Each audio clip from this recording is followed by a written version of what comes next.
మాఘమాసంలో శివరాత్రి వస్తుంది. నెలంతా సూర్యునికి శివునికి కూడా ప్రీతికరంగా స్నానాలు చేస్తాం. కానీ శివకేశవులు ఇద్దరినీ ఆరాధించేటువంటి మాసం ఈ కార్తీక మాసం. ఇక్కడ శివకేశవ అద్వైత భావనతోటి ప్రతి తిథిని గొప్పదిగా భావిస్తూ మనం అర్చన చేస్తాం. అందుకే క్షీరాబ్ధిం జనించనంట ఒక ఆశీర్వాద వాక్యము.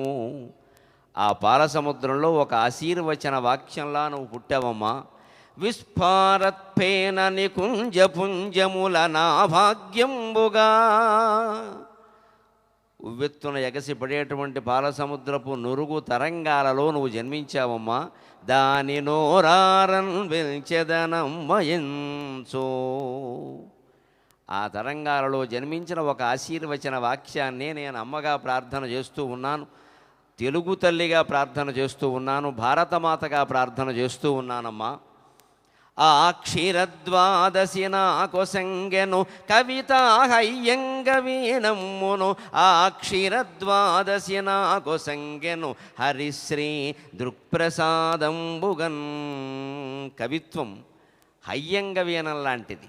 హయ్యంగవీనము అంటే నిన్న పితికినటువంటి పాలల్లోంచి ఈవేళ తీసినటువంటి వెన్న. వెన్న అంతకు మించి నిలవ ఉండకూడదు. మనం ఈవేళ దీపారాధన అయిపోయింది కాబట్టి కోటి దీపోత్సవానికి విచ్చేసినటువంటి ప్రేక్షకులందరూ వారి వారి స్థానాల్లో కూర్చోవలసిందిగా నిర్వాహకులు కోరుతూ ఉన్నారు. ప్రత్యేకంగా మీరందరూ మీ స్థానాల్లో కూర్చుంటే ప్రవచనాన్ని, స్వామివారి యొక్క అనుగ్రహ భాషణాన్ని, ఇతర ప్రముఖుల యొక్క సందేశాలని మీరు విని కార్తీక మాసం యొక్క ప్రాశస్త్యాన్ని తెలుసుకోగలుగుతారు. ప్రేక్షకులందరూ వెంటనే వారి వారి ఆసనాల్లో కూర్చోవలసిందిగా నిర్వాహకులు ప్రత్యేకంగా కోరుతూ ఉన్నారు. మీరు దీని సారాంశాన్ని గ్రహించాలి, దాన్ని అవగాహన చేసుకోవాలి, అన్వయం చేసుకోవాలి జీవితానికి, దాన్ని ఆచరణలో పెట్టాలి.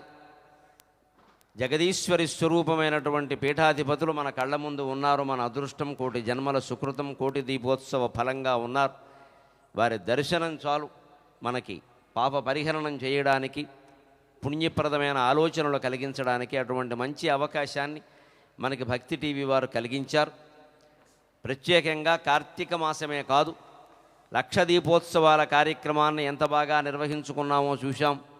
తిరుమల మనదే కార్యక్రమాన్ని ఎలా నిర్వహించుకున్నామో చూశాం.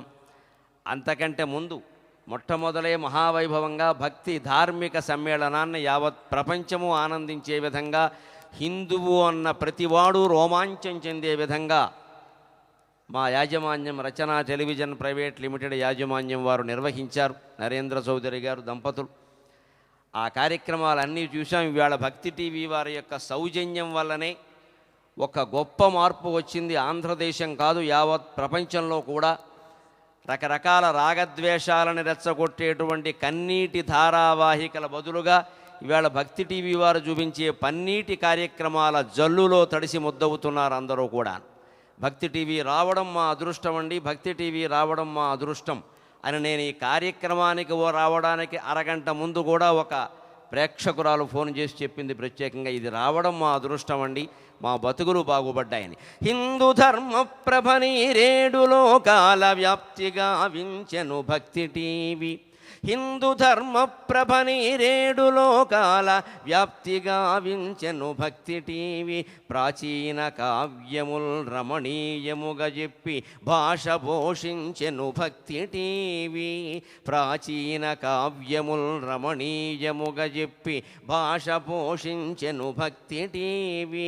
లలితా సహస్రము ఫలితార్థముగా చెప్పి వ్రతదీక్షలను నేర్పే భక్తి టీవీ.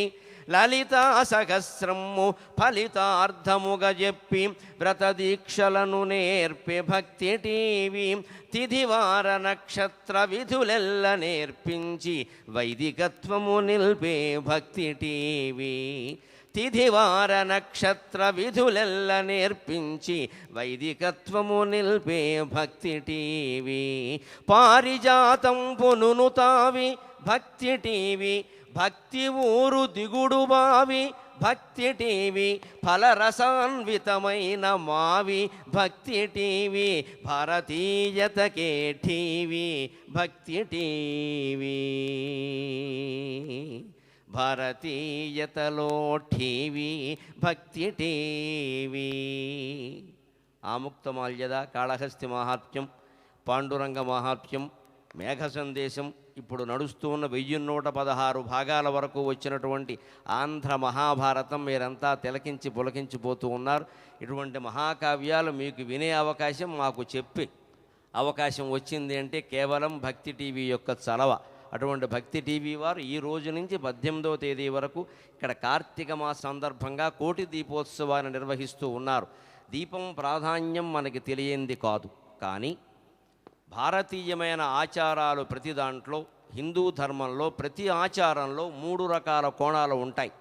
1 భౌతికమైన దృష్టి, 2 మానసికమైన దృష్టి, 3 ఆధ్యాత్మికమైనటువంటి దృష్టి. దీపం వెలిగించడంలో భౌతికమైన దృష్టి మీరు గమనించండి. దీపం ఉంటే లక్ష్మీదేవి ఉంటుందమ్మా, దీపం ఉంటే లక్ష్మీదేవి ఉంటుందమ్మా అంటారు. ఎందుకు ఉంటుంది? లక్ష్మి అంటే సంపద. సంపద కేవలం డబ్బు రూపంలోనే ఉండదు. పొలము సంపదే, దాన్ని ధాన్య సంపద అంటారు. భూమి కూడా సంపదే, దాన్ని భూ సంపద అంటారు. గృహం కూడా సంపదే, దాన్ని గృహ సంపద అంటారు. ధనకనక వస్తు వాహనాలు అంటారు. బంగారం అన్నిటికంటే మించిన సంపద. ఎవరైనా సంపదలు అంటే అమ్మాయినే బంగారం అంటాం మనం. అందుకని దాన్ని బంగారపు సంపద అంటారు.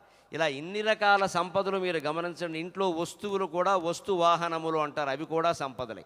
దీపం ఉంటే లక్ష్మీదేవి ఉంటుంది అంటే భౌతికమైన దృష్టి ఏమిటి అంటే చీకట్లో ఏ వస్తువు ఉందో ఏ వస్తువు పోయిందో మనకి తెలియదు.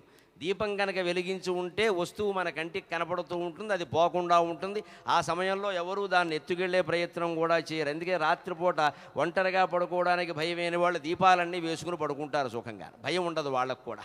అన్ని దీపాలు వేసి ఉన్నాయి కదా. ఇప్పుడు వీళ్ళకి నిద్ర పట్టిన తర్వాత దీపాలు ఉన్నా ఒకటే, తీసినా ఒకటే. కానీ ఒక మానసికమైన భావన ఏమిటంటే అన్ని దీపాలు వేసేసి అలా పడుకుంటే ఎవరూ రాకుండా ఉంటారు. ఎవరూ వచ్చే అవకాశం లేదు కాబట్టి, చోరత్వానికి అవకాశం లేదు కాబట్టి దీపం ఉంటే ఇల్లు చక్కగా ఉంటుంది, లక్ష్మీదేవి ఉంటుందంటే సంపదలు నిలబడతాయి. ఇందులో మానసికమైన కోణాన్ని చూడండి. ఇక్కడ ఇన్ని దీపాలు ఇలా కనపడుతుంటే మనస్సుకు ఎంత ఆహ్లాదంగా ఉందండి. మన ఇంట్లో దీపాలు పెట్టుకున్ననాడు ఆ వైభవం ఎలా ఉంటుంది, పొరపాటును పెట్టుకోలేకపోతే ఆ పరిస్థితి ఎలా ఉంటుంది. ఒక్క 2 నిమిషాలు విద్యుత్తు పోయేసరికి మనం తట్టుకోలేక రకరకాల బాధలు పడుతూ ఉన్నామే. అంచేది విద్యుత్ శక్తి ఆ దీపం, విద్వత్ దీపమేనా, విద్యుత్ దీపమేనా, ఆవునేతి దీపమేనా, అద్వైత ద్వీపమేనా, దీపం దీపమే కదా ఖచ్చితంగా.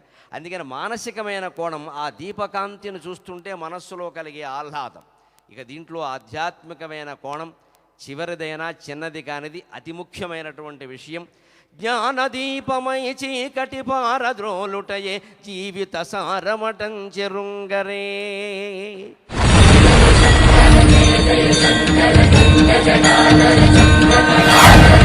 జయ